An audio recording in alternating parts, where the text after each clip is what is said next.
같이 기도하겠습니다. 사랑의 하나님 아버지 감사합니다. 무엇보다도 우리에게 사랑을 통하여 약속해 주시고 그 약속의 말씀을 우리가 붙들게 하시며 또 그 약속을 깨닫게 하시니 감사합니다. 하나님, 우리에게 그 약속이 생명될 줄 믿습니다.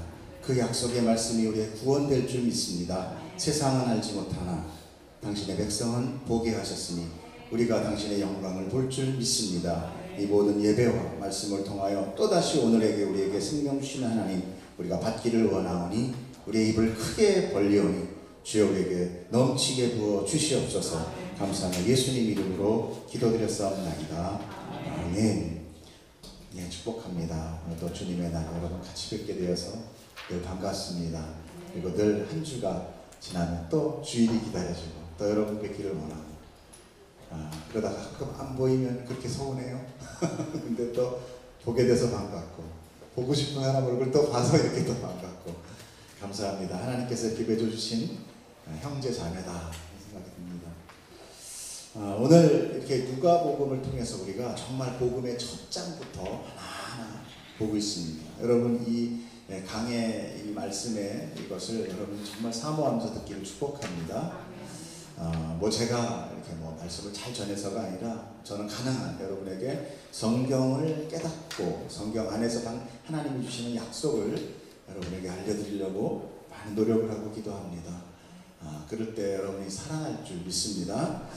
오늘도 늘 말씀 전하는 저를 위해 기도해 주시기를 정말 간절히 바랍니다. 자, 오늘 예수님은요 8일 만에 아기 예수님이죠. 할례를 받았습니다. 하나님의 약속이었죠. 할례는 이렇게 아기의 성기 끝을 자름으로 인하여 거룩한 주의 백성임을 이제 이렇게 구분하는 표징이었습니다. 언약의 표징, 그것이 할례였습니다. 그래서 모든 어린 아이들은 남자아이는 만지 8일 만에 할례를 받게 했던 것입니다. 이 성기를 자른다는 의미는요 사실 죽음이잖아요. 표징이라고 했으니까 끝만 자르지만 생식기가 잘리면 생식이 안 돼요. 그러면 하나님이 창조하고 우리에게 주신 게 뭡니까? 너희는 생육하고 번성해라 그러면 그게 안 되잖아요. 그것이 바로 멸망의 그 저주거든요. 하나님의 언약은, 할례 언약은 하나님의 저주, 그 저주가 어디로 올라가는가? 여기는 아담의 범죄까지 올라갑니다. 그래서 하나님께서 너희는 다 정령 죽으리라. 이것에 하나님의 그 명령이 흐르고 있는 것을 여러분이 잘 기억해야 돼요. 그래서 이렇게 받음으로 죽어야 될 저희, 이미 어떻게 보면 죽은 우리가 누구를 위해 살아나? 예수 그리스도를 살아난다는 이 구원의 이 목적점, 그 광명의 그 목적점을 향하여 우리가 바라보고 소망을 갖게 하시자고 하는 것이 바로 성경이다 라는 소리 잘 아십니다. 소리가 너무 큰가요? 좀 줄일까? 그래서 성경이다. 그렇기 때문에 우리가 성경을 보면서 항상 이 구원의 목적, 하나님의 뜻을 분명히 알아야 내가 엉뚱한 거 붙들고 가지 않을 수 있다. 이렇게 예수님은 탄생과 함께 모든 율법을 다 지켜 행했다. 이것도 율법이에요. 율법은 뭐지? 하나님이 이렇게 해라 한 것도 다 말씀과 언약이 다 율법이에요. 그래서 제가 지난주에도 말씀드렸죠. 이스라엘 백성에게 너희가 내 말을 잘 듣고 내 언약을 지키면 너희는 나의 소유가 되고 나의 거룩한 나라가 되고 제사장 나라가 될 것이다. 이것이 바로 우리의 구원을 이야기하는 거죠. 근데 이스라엘이 이것을 지키지 못했다는 거예요. 율법을 지키는 것은요 어떤 법을 지키는 준수의 개념이 아니라 하나님 말씀에 순종하는 거예요. 우리는 모든 하나님 나라를 사모하여 이곳에 모인 자들입니다. 하나님 나라란 하나님의 통치, 다스림이 있는 곳이 하나님 나라입니다. 그 나라가 나에게 천국이 되기 위해서는 그분의 통치가 내게 가장 아름답고 가장 즐겁고 가장 기쁜 것이 되어야만 거기서 천국이 됩니다. 그러므로 내 안에 하나님께 자발적인 순종이 나타날 때 비로소 우리는 천국을 살게 되는 것입니다. 그리고 천국은 어떤 지명도 아니고 어떤 우리가 생각하는 어떤 유토피아도 아닌 거고 그것은 하나님이 계시는 곳, 그리고 우리가 그것에 기쁨의 순종이 있는 곳이면 그것이 천국에서 초가나 삼천이나 어디 가나 하나님 계시면 천국이다라는 찬양을 할 수 있는 거죠. 만약 우리가 하나님의 말씀을 이 세상의 법 지킴 가치로, 우리 이 세상의 법은 어떻게 지켜요? 지키기 싫은데 억지로 지키는 거잖아요. 이렇게 억지로 꾹꾹 나를 눌러가면서 이렇게 지키게 되면 그 법은 언제라도 깨질 수 있는, 언제라도 튀어나오는 거예요. 네? 그렇잖아요. 항상 늘 우리가 어느 순간 터질지 모르는 그런 시한폭탄 같은 그런 사람. 우리는 누구나 다 범법자가 될 수 있는 그런 가능성이 있는 자랑 똑같습니다. 바로 그 첫 율법. 그래서 그 첫 율법인 선악과가 아담에 의해 깨어지는 것은 어쩌면 깨어질 수밖에 없는 율법이었다. 이렇게 이제 모든 예수님이 정경 예식을 마치고, 정결 예식은 뭐였습니까? 할례를 받고 어머니 마리아가 태에 대한 정결함으로 인하여 비둘기 2마리를 이렇게 드림으로 자기 태를 정결하게 했던 것, 그 모든 것을 마치고 이제 성전에 머물고 있을 때 오늘 이야기는 시므온이라는 사람이 이제 등장하게 됩니다. 시므온은 오늘 본문에서 잘 설명하고 있어요. 우리 한 25절을 한번 읽어볼까요? 25절. 예루살렘에 시므온이라는 사람이 있으니 이 사람은 의롭고 경건하여 이스라엘의 위로를 기다리는 자라. 성령이 그 위에 계시더라. 아멘. 자, 여기 대표적인 단어가 나타납니다. 의롭다, 경건하다, 그리고 이스라엘의 위로를 기다리는 자. 그 사람에게 성령이 함께 하셨다는 것입니다. 의롭다는 것은 헬라어 디카이오스라고 하는 뜻인데 공정하다 또는 정의롭다라는 의미로, 이것은 하나님과의 관계가 아주 좋았다. 하나님의 관계를 유지하는 데 이 사람은 힘쓴 사람이다. 우리가 예배를 드리고 하나님께 기도하며 하나님께 소망을 가지며 약속의 책을 읽는 건 뭡니까? 우리가 할 수 있는, 가장 하나님과의 관계를 가질 수 있는, 우리가 할 수 있는 거죠. 그것이 다른 건 못하더라도 주님이 주신 약속을 다시 한번 보고 그 약속 가지고 기도하고 믿기 위해 우리가 나의 뭐랄까요, 어떤 육적인 어떤 그런 원함을 좀 내려놓고 하나님 보시기에 순종하고 나아가려고 하는 그 노력, 이것이 바로 디카이오스, 의롭다. 그러니까 우리가 생각하는 예수님이 의롭다는 그것보다는 못한 거지만 의롭다는 표시는 그래서 나옵니다. 또한 경건하다라는 것은 율라베스라는 헬라어로 경건하다, 독실하다라는 의미와 함께 신중하다 또는 더 나아가서 두렵다, 두려워하다라는 의미까지 있는 거예요. 그건 바로 하나님 앞에 말씀과 율법을 어떻게 했냐, 공경하면서 또 지키기 위해서 그는 경외했다, 두려움 가운데 노력한 자다, 경거망동하지 않는 자다라는 것을 설명하고 있는 거예요. 즉 그는 하나님 중심적인 삶을 사는 자였다. 시므온이 무엇인지 하나님이 우선되는 삶을 살았다. 바로 우리가 그렇게 살아야 되는 것입니다. 성도는 하나님 중심적인 삶을 살기라고 노력을 하는, 그쪽으로 지향해 가야 되는 그런 삶을 우리가 살아야 됩니다. 그 다음에 마지막에 가장 중요한 얘기가 나오는데 이스라엘의 위로를 기다렸다. 이스라엘의 위로가 무엇인가? 이 말은 이스라엘의 구원자, 즉 메시아가 오는 것을 소망했다, 기다렸다. 주님, 이 이스라엘을 구원하여 주시옵소서. 왜 그랬습니까? 이스라엘은 이미 타락했고, 그래서 말라기에서 끝나잖아요. 하나님께서 저 성전을 좀 누가 닫아버려. 너희들이 가지고 있는 그 재물과 순양의 기름, 나는 아주 지겨워 받고 싶지도 않다. 형식적으로 드리는 모든 예배 다 빼버려라. 이렇게 하나님께서 모든 인간의 형식주의, 그 다음에 이 종교주의를 다 하나님께서 거부했었다. 그리고 나서 400년간 침묵하시고 예수 그리스도가 이제 오신 거니까 어찌 보면 이스라엘의 회복을 이는 기다리는 정말 영적인 사람이었다는 거죠. 사실 모든 유대인들은요 다 메시아를 기다렸습니다. 왜 그러냐?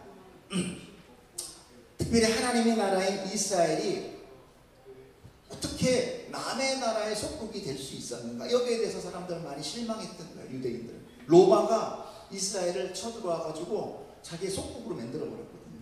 그렇기 때문에 그들은 이 메시아, 이 구원자의 사상을 더욱더 갈망했던 거예요. 하나님께서 이 광야를 통해서 모세에게 그랬거든요. 이후에 내가 모세 같은 선지자를 너에게 다시 보내겠다. 또 다윗의 왕위를 다시 한번 회복시키겠다. 이런 얘기를 했단 말이에요. 솔로몬을 통해서 내 성전을 회복시키겠다. 이런 얘기를 하니까 유대인들은 야, 이제 우리가 다시 저 로마를 쳐부실 아주 힘센 다윗왕이 와가지고 다 그들을 물리치고 이런 메시아가 올 것이다라고 모든 유대인들은 갈망하고 그거를 기다렸다는 겁니다. 그것이 바로 유대인들의 메시아 사상이었어요. 그렇기 때문에 우리가 생각하는 메시아는 전혀 달라요. 우리는 어떤 메시아입니까? 우리를 이 세상의 저주 가운데서 구원하시고 정령 죽으리다 하는 그런 어떤 너는 죽고 죽으리라 하는 그 저주 가운데 우리의 다시 생명을 살릴 수 있는 그 영생 받을 수 있음에 그 구원, 그 살아나는 구원이었단 말이에요. 근데 유대인들은 그것이 아니라 그래서 나라가 다시 회복되고 왕위가 다시 와서 이제 그 주변국에서 아주 뭐랄까 통치할 수 있는 강대국을 만드는 것을 메시아, 그렇게 지금까지도 그렇게 믿고 있는 거예요. 하지만 같은 유대인이면서도 시므온은 그렇지 않았다. 왜냐? 그의 예언이 그것을 설명해주고 있기 때문에. 자, 뭐라고 예언을 하고 있을까요? 34절 같이 읽겠습니다. 시작. 시므온이 그들에게 축복하고 그의 어머니 마리아에게 말하여 이르되 보라, 이는 이스라엘 중 많은 사람을 패하거나 흥하게 하며 비방을 받는 표적이 되기 위하여 세움을 받았고, 또 35절, 또 칼이 내 마음을 찌르듯 하리니 이는 여러 사람의 마음의 생각을 드러내려 함이니라 하더라. 이 예언의 속에 분명히 이것은 유대인들이 생각하는 대망사상은 다르다라는 것을 여러분 알 수 있어요. 유대인들은 어땠다고 그랬어요? 다윗 같은 왕이 나가지고 막 이런데 여기는 어때요? 뭐 칼이 마음에 찔리고 이게 좀 전혀 다르단 말이에요. 이 내용이 과연 무엇인가? 먼저 그 구원자는 비방을 받는 표적이 되기 위해 오셨다. 전혀 다르죠, 유대인들과. 아니 우뚝 서 있는 왕이 아니라 비방이 되기 위한 표적이다. 예수님께서는 우리의 저주가 되기 위해서 오신 분입니다. 왜 그렇습니까? 나를 구원하기 위해서는 나의 저주를 대신 가져가실 자가 필요했던 거예요. 나의 대속 제물로 오셨다. 대속이란 뭐였습니까? 대신 나의 모든 죄값을 치르고 당신이 죽는 것. 바로 그 역할을 하기 위해서 오신 분이 예수님이기에 그분은 비방을 받는 표적이 될 수밖에 없는 것입니다. 예수님은 그렇기 때문에 이 땅에 오셔서 그 누구한테도 찬송은 받지 못하고 환영받지 못하고 그렇게 그저 몇몇 사람들에게, 자기 제자들에게로, 사실은 그 제자들 역시도요 대망사상이 있었어요. 잘 읽어보시면 예수님은 그렇게 쫓아다니면서도 자기의 영생에 대해서 관심이 있는 게 아니라, 그래서 베드로도 어떻게 했습니까? 내가 십자가에 죽으리라 그랬더니 무슨 소리 하십니까? 내가 모든 것을 다 버리고 왔는데 당신 죽으면 안 되고 뭐라 그래요? 꾸짖었다 그럽니다. 꾸짖었다. 특히 제자가 스승을 꾸짖죠. 꾸짖었다 그러면 그때 예수님이 뭐라고 해요? 사단아 뒤로 물러서. 왜 주의 길을 봐? 하나님의 뜻은 그것이 아니었다는 것입니다. 이렇게 예수님은 제자들한테마저도 당신의 본 뜻을 알려줘도 깨닫지 못하는 그런 아무도 알아주지 않는 외로운 저주의 길을 홀로 걸으신 분이다. 여러분 몸이 아프고 힘드니까 외롭잖아. 찾아와도 외로워요. 내가 몸이 건강해야지. 여러분 하나님의 치유로 인하여 여러분이 위문 가는 사람 되기를 축복합니다. 그러나 하나님께서 우리가 함께 계시면 나는 온전한 자. 여러분 보십시오. 우리가 팔다리 이렇게 2개 있고 다리 2개 있고 이렇게 있으리라고 우리가 태어나기 전에 누가 알았어? 하나님이 이렇게 만들어 주신 거지. 어떤 게 정상이고 어떤 게 비정상이고 그건 우리가 결정할 수 있는 게, 내 안에 하나님이 계시는 자가 완전한 자고 하나님이 없는 자는 완전한 자는. 보십시오. 아무리 멀쩡하게 고장나지 않은 장난감도 배터리 없으면 뭐예요? 배터리 없으면 그건 쓸모없는 거야. 모형품이야. 근데 조금 기스나도 안에 배터리 빵빵하면 막 다니는 거야. 비유가 되나 모르겠지. 내 안에 하나님이 만든 그 하나님의 원천의 생명이 내 안에 있으면 여러분 온전한 거야. 그런 거에 기죽어주면 안 돼. 하늘의 백성은 이 잠깐의 육신으로 인하여 기죽는 사람들이 아닙니다. 영원한 생명을 가진 자는 하나님과 함께 걸어가는, 여러분 축복합니다. 아멘. 그러므로 그를 믿는 자는 흥할 것이고 그를 믿지 않는 자는 해하게 된다는 것입니다. 이것은 분명히 유대인들이 그렇게 갈망하는 메시아 대망 사상과는 전혀 다른 논리인 것입니다. 유대인들의 메시아는 마치 홍길동이 나타나서 능력과 힘으로 주변국을 무찔러서 자기들의 부와 풍요를 가져다줄 지도자를 꿈꿨지만 실상 예수 그리스도는 그런 것 하러 오신 분이 아니라는 거예요. 그러니까 우리가 너무 우리가 힘들지만 그래도 우리 사업 번창하게 해주세요. 우리 가게 잘 되게 해주세요. 우리 딸자식 잘 되게 해주세요. 나 한번 병 치유해 주세요. 이게 우선순위는 아니다라는 거예요. 여러분도 분명히 물론 해주실 수 있어요. 하나님의 능력을 우리가 제한할 수 없습니다. 그럼에도 불구하고 하나님이 나와 무엇을 약속하고 있는 것을 알아요. 약속 믿고 굳게 섭니다. 그때 나의 모든 주변까지도 합력하여 선을 이루어 가시는 것이지, 하나님을 우리가 부리는 종같이 내 병 고쳐라, 뭐를 해라, 이게 아니다. 하나님은 그런 나이가 붙들 수 있는 그런 작은 그런 요술쟁이가 아니라는 것을 여러분 아셔야 됩니다. 이렇게 예수님은 그런 인간의 풍요를 무슨 나라의 어떤 한 나라의 어떤 우뚝 그런 강한 강대국으로 만들기 위해 오신 분이 아니라 오히려 그분으로 인하여 멸망을 당하거나 또 그분으로 인하여 구원을 받게 되는 그 두 가지의 부류의 종류의 사람들이 생겨나게 되는 예수님의 대척점에 서 있다. 자, 두 번째는 예수님은 칼이 되어서 마음을 찌르듯 하고 사람들의 마음의 생각을 드러내신다. 성경은 무엇라고 묘사합니까? 성경의 말씀을, 바로 성경의 말씀을 칼로 묘사하고 있어요. 보실까요? 성경에 히브리서 4장 12절에 읽어주세요. 시작. 하나님의 말씀은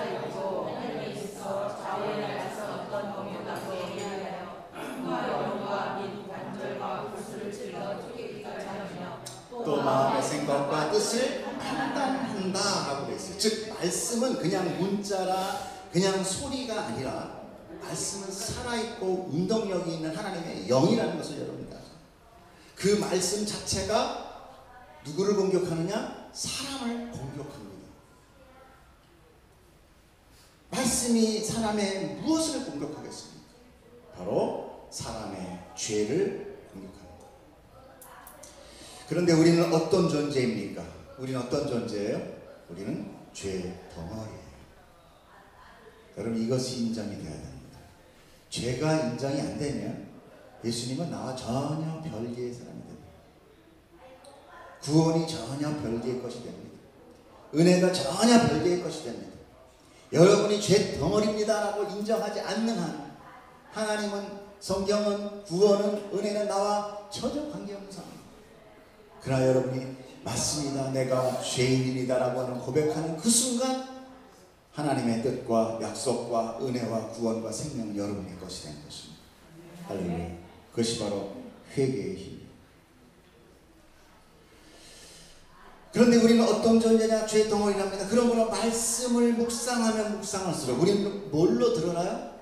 말씀을 묵상하니까 말씀이 꿀성에 같이 자라서 시편에 그런 꿀성 얘기도 나오긴 하지만, 그러나 말씀을 우리가 묵상해서 우리는 뭐로 나타나냐? 우리는 죄인으로 드러나고 또 드러나게 돼요. 그럼 어떻게 되는가?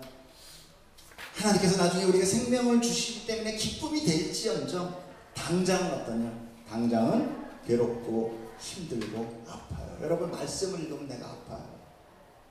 왜? 그동안 모른 척하고 이렇게 내가 베일을 아주 한 몇백 개 쓰고 있었거든. 잘난 척 옷도 입고 아주 선한 척 살았단 말이에요. 사람들이 아우 저 사람은 법 없이 살겠어, 착한 척, 안녕하세요 이러고 살았단 말이에요. 근데 말씀한테서는, 하나님 앞에서는 그게 안 통해. 확 들통나. 너 살인자잖아, 너 거짓말쟁이잖아, 너 미워하잖아, 너 시기하잖아, 너 질투하잖아, 너 하나님 대적하잖아, 너 너밖에 모르잖아. 너의 풍요를 위해서는 언제라도 남을 해할 수 있는 자잖아. 성경의 말씀이 계속 우리를 이렇게 확 들쳐요. 그러니까 내가 어떻게 돼? 자꾸 힘이 빠지는 것 같아. 근데 그것이 바로 잘 돼요. 그것이 바로 하나님이 이루어가시오. 그래서 설교를 들으면 여러분은 아파해야 됩니다. 그렇기 때문에 여러분, 목사가 회중의 비율을 맞춰서 기분 좋은 말만 하면 그건 결코 말씀을 가리키는 게 아니라는 것을 여러분 아셔야 돼요. 내가 듣기 좋은 귀만 야곱에 왔더니 막 힘이 솟아. 여러분 잘 생각하셔야 돼요. 여러분, 이 성경의 말씀 우리는 완전히 분해되고 해체되어서 하나님의 그 모든 선함으로 인하여 죄는 죄대로 다 분리돼요. 하나님 완전한 당신의 사랑으로 만들어내십니다.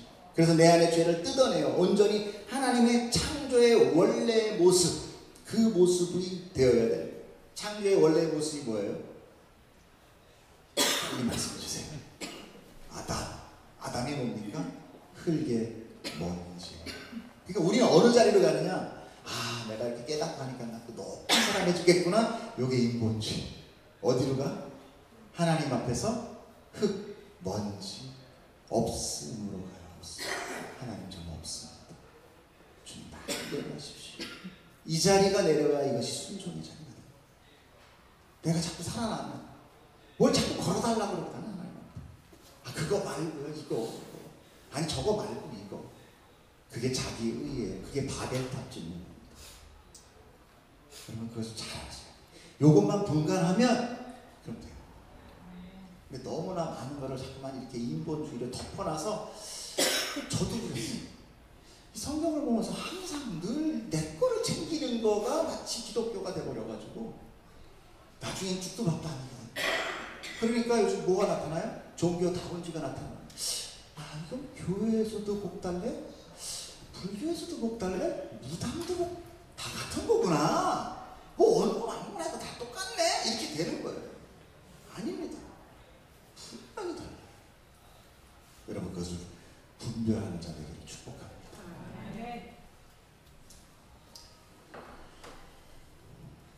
그러므로 하나님 앞에 피조물은 내 존재가 어디까지 내려가야 되느냐? 하나님 앞에서 나는 어디까지 내려가느냐? 먼지 없음까지. 하나님 앞에서는 없음까지 내려가야만 돼요.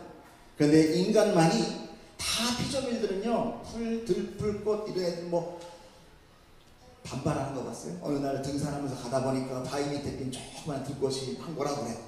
들어보니까 왜 난 여기다 치게 했어? 장미꽃으로 태어나게 하지. 나 성형수술해줘. 이런 거 들어보셨어? 한 번도 없어. 근데 인간만이 자기 주장, 자기 뜻, 자기 의의를 계속 하나님 앞에 드러내요. 이게 죄예요. 하나님께서는 그것을 죄라고 하고 하나님은 그걸 미워하고 그거를 멸하시는 거예요. 그 말씀이 뭘 해? 양난살 검으로 그거를 사시미를 뜨기 시작하는 거예요. 해집어 놓으셔. 또한 에베소서에 보면은 말씀을 검이라고 묘사합니다. 에베소서 6장 13절 시작. 그러므로 하나님의 전신갑주를 취하라. 이는 악한 날에 너희가 능히 대적하고 모든 일을 행한 후에 서기 위함이라. 그런즉 서서 진리로 너희 허리띠를 띠고 의에 호신경을 붙이고 평안의 복음이 준비하는 것으로 신을 신고 모든 것 위에 믿음의 방패를 가지고 이로써 능히 악한 자의 모든 불화살을 소멸하고 구원의 투구와 성령의 검 곧 하나님의 말씀을 가지고. 할렐루야. 여러분 말씀을 가지고 우리가 이 신앙생활에서 오로지 싸울 수 있는 무기는 뭐 하나 있습니까? 지금 다 방어 무기인데 뭐만 하나의 공격 무기예요? 말씀, 성령의 검. 여러분 우리가 대적자, 악한 자, 사단과 싸울 수 있는 건 말씀밖에 없어요. 복음도 아니고 평안도 아니고.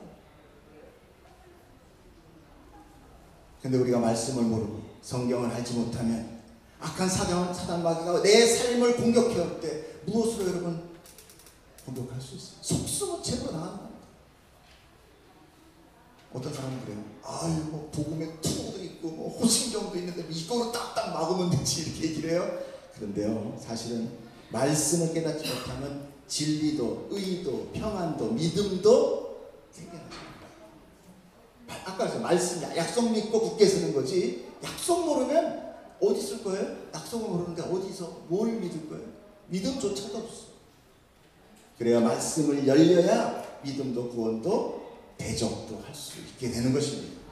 근데 그 말씀의 실체가 무엇이냐? 여기 이제 귀결점이에요. 뭐냐? 요한복음 1장 1절 하고 14절 읽어보세요. 시작. 태초에 말씀이 계십니다. 이 말씀이 하나님과 함께 계셨으니 이 말씀은 곧 하나님이시다. 14절 말씀이 육신이 되어 우리 가운데 거하심에 우리가 그 영광을 보니 아버지의 독생자의 영광이요 은혜와 진리가 충만하더라. 누굽니까? 할렐루야. 이렇게 귀결이 되는 것입니다. 그래서 말씀은 진리는 예수 그리스도. 그래서 우리가 예수 그리스도를 믿는 거예요. 예수, 걔는 뭐 참수도 아니고 영수도 아니고 이름도 들어보지도 못하고 희한한 이름인데 그게 왜 우리가 뭘 왜 믿어야 돼? 예수란 이름은 구원자라는 의미. 나의 자기 백성을 구원할 자. 그 의미가 있는 거죠. 그러니까 우리가 성경을 읽고 배우면서 누구를 보게 되느냐? 말씀을 읽으면 누구를 보게 돼요? 예수 그리스도를 발견하게 되십니다. 그렇기 때문에 그분을 주인으로 믿음의 대상으로 구원자로 믿게 됩니다. 그리고 결국 예수님이 나의 무기가 되고 그런 사탄의 악한 세력과 예수 그리스도가 싸워주는 거예요. 내가 싸울 것도 아니야. 우리가 악한 영하고 싸워서 이길 수 있다고요? 착각하지 마십시오. 그는 영이에요. 우린 육이고 어떻게 하나님께 잡신도 못 이기는데 우리가 예수 그리스도가 대신 싸우시죠.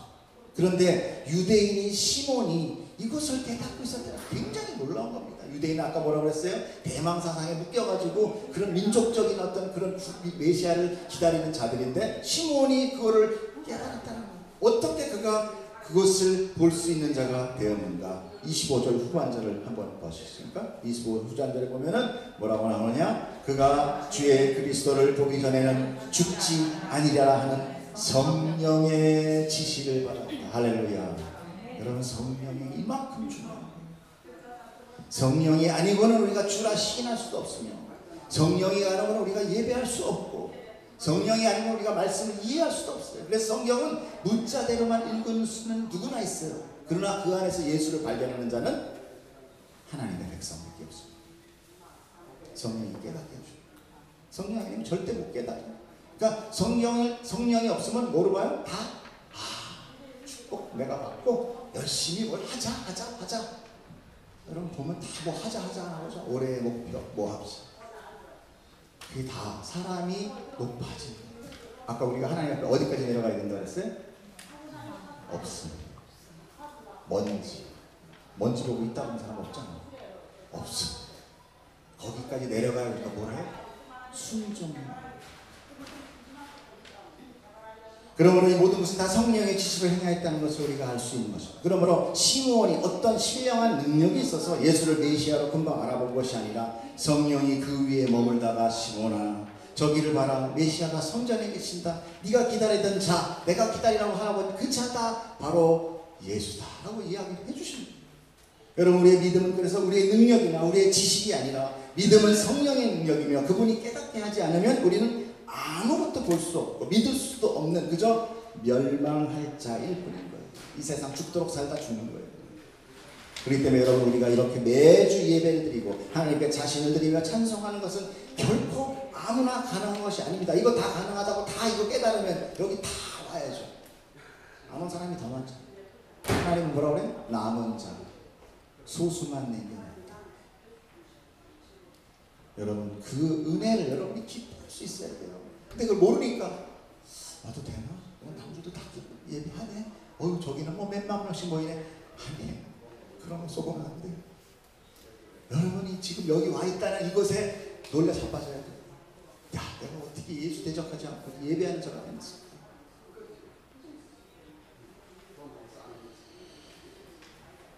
그럴 때 우리는 하나님의 중심적인 삶을 살 수 있게 되는 것입니다. 이 모든 것이 다 성령님이 우리 안에 계심으로 우리가 누릴 수 있는 참 평화 그리고 자유함이 되는 거예요. 왜 그것이 평화이고 자유함입니까? 바로 이 세상에 결박되어 사는 자가 저 하늘의 하나님의 나라를 소망하는 것 자체가 그 결박에서 풀려나는 것이기 때문에 그렇습니다. 그러므로 묶인 자는 결코 하늘을 보지 못해요. 오직 자기 자신만을 바라보다 한숨 짓는 고통스러워하는 거예요. 나밖에 못 봐요. 나밖에 못 봐요. 이 세상이 주는 삶이 평화와 평강이 아닌 줄을 우리가 모두가 잘 알고 있어요. 그럼에도 불구하고 그 땅에 대한 이 세상에 대한 미련을 못 버립니다. 마음을 이곳에 두고 있는 것이 바로 묶임 때문이에요. 묶임 때문에. 그래서 시므온이 이런 고백을 하게 되는 것입니다. 같이 읽어주세요. 시작. 주제여 이제는 말씀하신 대로 종을 평안히 놓아주시는도다. 내 눈이 주의 구원을 보았사오니 이는 만민 앞에 예비하신 것이요 이방을 비추는 빛이요 주의 백성 이스라엘의 영광이니이다 하니. 할렐루야. 여기서 나오는 게 이스라엘은 나중에 뭐가 돼요? 예수님 부활 승천 후 성령의 강림으로 교회, 바로 여러분이 영적인 이스라엘 백성이에요. 할렐루야. 여러분 그 영광이 여러분 위에 있음을 여러분 꼭 믿으시길 축복합니다. 우리 안에 이런 자유와 선포와 구원의 기쁨으로 인한 찬송이 나타나길 축복합니다. 시므온이 축복하고 예언하니 나니까 한 사람이 또 나타나죠. 그는 여인이었어요. 그리고 그 이름은 안나라고 얘기합니다. 그 안나라는 여인을 성경은 이렇게 소개하고 있어요. 시작. 또 아셀 지파 바누엘의 딸 안나라 하는 선지자가 있어 나이가 매우 많았더라. 그가 결혼한 후 7해 동안 남편과 함께 살다가 과부가 되고 84세가 되었더라. 이 사람이 성전을 떠나지 아니하고 주야로 금식하며 기도함으로 섬기더니. 진짜로 기도하고 섬기며 그 안에 살았다는. 시므온의 경우는 그 사람에 대한 성품에 대한 것이 설명이 잘 나와 있는데 안나는 어디 좀 뭐랄까요? 주로 지파명까지 이렇게 설명하고 있어요. 안나는 선지자라고 소개하고 있습니다. 그런데 그의 나이는 84세였다. 그런데 그녀는 결혼을 하고 남편과 7년 동안만 살고 과부가 되었다라는 설명이 붙어있어요. 왜 이런 설명이 붙어요? 그리고 그 이후에 그녀는 성전에 들어와 떠나지 않고 주야로 금식하고 기도하며 누굴 기다려요? 메시아를 기다렸다. 성전에 임했다라고. 성전 안에는 여인이 들어가지 못합니다. 그리고 여기 지금 들어왔다는 것은 뭐냐? 성전에 보면 예루살렘 그 옆에 여인의 뜰이라고 있어요. 거기에 있었던 거예요.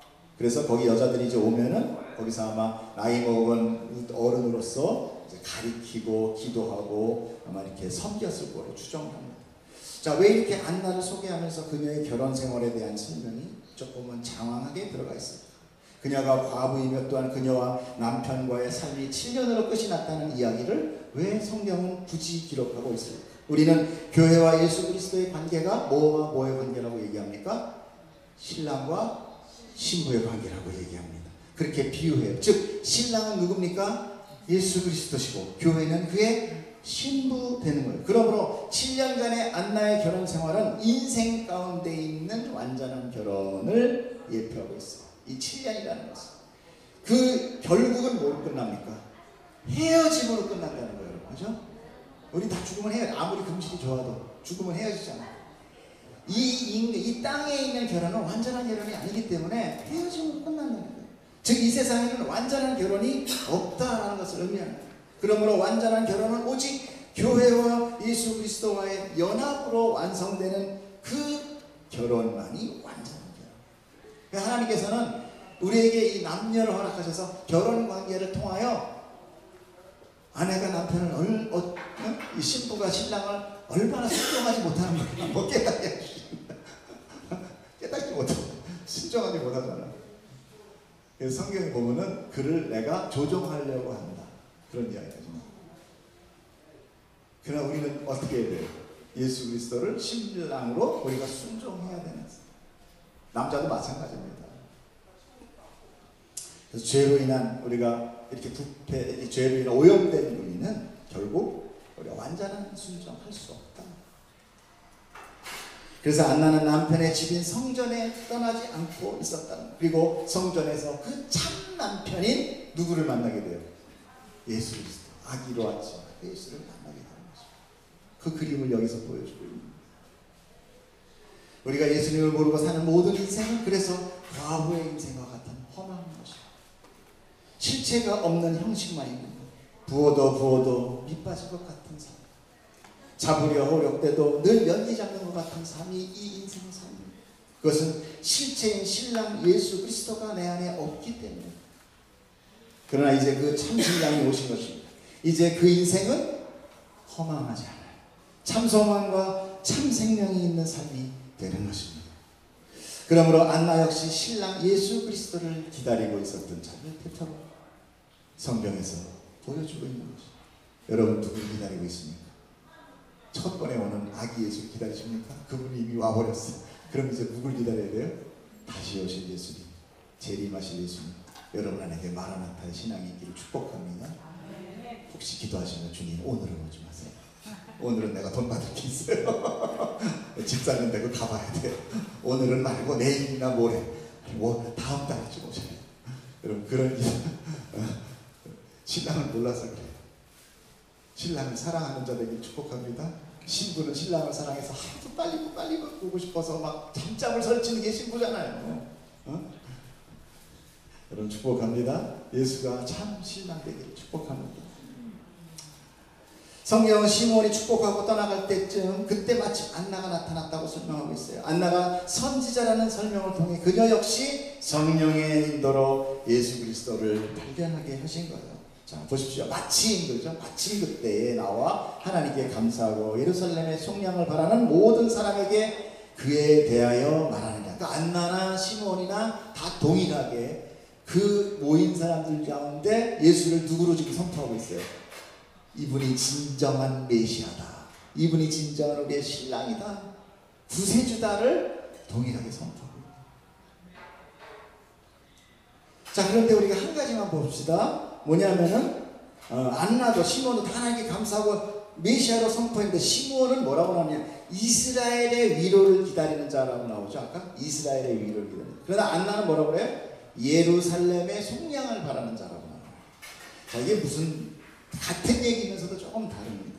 자 이스라엘의 회복이란 뭡니까? 유대적이고 말하면 민족적 이스라엘의 해방을 의미하는 거죠. 영적으로 말하면 뭡니까? 이 세상에 갇힌 자들이 예수로 인하여 자유케 되는 영적 이스라엘의 탄생, 교회의 탄생을 이야기하는 거예요. 그러나 예루살렘의 성량이라는 것은 그 구원의 근본은 같지만 조금 다릅니다. 예루살렘은 뭐예요? 성전을 이야기해요. 성전. 그렇죠? 예루살렘에는 성전이 있습니다. 대표적인 게 성전이에요. 성전은 하나님이 제사를 통해서 자기 백성을 만나는 장소입니다. 하지만 유대인들은 예루살렘의 성전을 통하여 인본주의적 종교의 형식을 만들어갔어요. 그래서 제사장들이 예수 그리스도를 어떻게 해요? 잡아다 죽여버리잖아요. 참 주인이 왔는데 그걸 몰라요. 형식만 알지. 너 왜 이렇게 안 해? 이거잖아. 너 왜 안식일 안 지켜? 형식주의가 참을 그릇에 담겨있는 본질을 죽이는 거예요. 이 무서운 겁니다. 형식은 중요해요. 본질이 담겨야 되지만 그러나 본질을 앞서지 못해요. 그럴 때 우리가 약속이라는 이 말씀을 잘 알지 못하면 뭘로 자꾸만 나의 종교성을 높이기 위해서 뭘 만들어요? 형식을 만들어요 자꾸만. 그래서 어떤 교회 가서는 화분이 여기만 옮겨서 난리가 나. 아시죠? 무슨 얘기인지. 예? 형식을 만들어서 이게 마치 거룩함, 이걸 깨면 안 된다라는 어떤 그런 게 됩니다. 중심이 없는 거예요. 여러분 형식이 여러분 신앙 가운데 본질을 깨지 않게 축복합니다. 그래서 안나가 선포한 것은 향후 이루어질 성전의 회복을 얘기합니다. 유대인들이 인본주의로 그런 형식주의로 만들어 놓은 것을 다시 회복하는. 그래서 이스라엘의 성전이 예수의 피로 속죄되고 성령으로 탄생될 교회를 안나는 구원으로 얘기하고. 그러니까 둘이가 똑같은 메시아를 얘기하고 있지만 하나는 뭐예요? 민족적 이스라엘, 우리 민족, 우리의 믿는 교회를 얘기한다면 이 안나는 이 교회 회복, 성전의 회복을 이야기하고 있는 것입니다. 그러므로 이제는 성전 중심적인 신앙이 아닌 어떻게 됐어요? 우리가 성령이 내 안에 들어와서 내가 성전이 되어버렸잖아요. 그러니까 어떤 장소적인 예루살렘이라는 장소적인 거에서 끝나고 이제 각 사람에게 인한 교회 중심적인 신앙이 시작됩니다. 교회는 건물이 아닙니다, 여러분. 교회란 성도를 의미합니다. 그러므로 이제 여러분 자체가 성전이며 우리는 예배를 이제 내 안에서 일어나게 됩니다. 그러므로 내 안에 예배가 시작되고 내 안에 속죄가 일어나고 내 안에 구원이 또 내 안에 영생이 주어지는 것입니다. 이렇게 하나님과 각 사람이 1대1로 만나서 관계를 맺는 것입니다. 그 가운데 중보자로 누가 서느냐? 예수 그리스도가 우리 안에 거하시게 되는 것입니다. 이렇게 시몬과 안나를 통해 이제 예수님은 세상의 구원자로 메시아로 명실공히 선포되고 있어요. 어디에서? 예루살렘 성전에서. 오늘 성경은 여러분 안에 메시아인 예수 그리스도의 구원을 선포하고 있습니다. 그것이 바로 뭐예요? 우리가 성전이라고 했잖아요. 그러니까 지금 이 말씀은 내 안에 선포되고 있는 거예요. 여러분 안에 오늘 예수 그리스도가 메시아로 선포되기를 축복합니다. 그 메시아가 여러분의 중심이 되기를 축복합니다. 그때 우리가 움직이죠. 그러므로 이를 믿는 자는 그분이 주시는 화평함과 자유함으로 인해 영생이 주어집니다. 이제 그 예수를 믿는 자는 그 사람이 성전이 되어서 이 세상에 묶여서 하늘을 보지 못하는 자가 아니라 이제 여러분은 하나님의 나라를 소망하는 자가 됩니다. 예전에 어땠습니까? 나만 보면서 나는 왜 다리가 짧아? 나는 눈이 왜 이렇게 조그매? 나는 왜 광대 같아? 이런 것만 나만 보다가 이제 누굴 봐요? 하늘을 보는 자. 네? 별 상관없어요. 왜? 우리가 새 몸이 있게 되면 우린 천사와 같이 된다고 했어요. 나인 줄은 알지만 그런 외형이 나를 정의하지, 구분하지는 않는다. 바로 여러분이 그 은혜의 주인공인 줄 믿으시기를 축복합니다. 기도하겠습니다. 사랑의 하나님 아버지,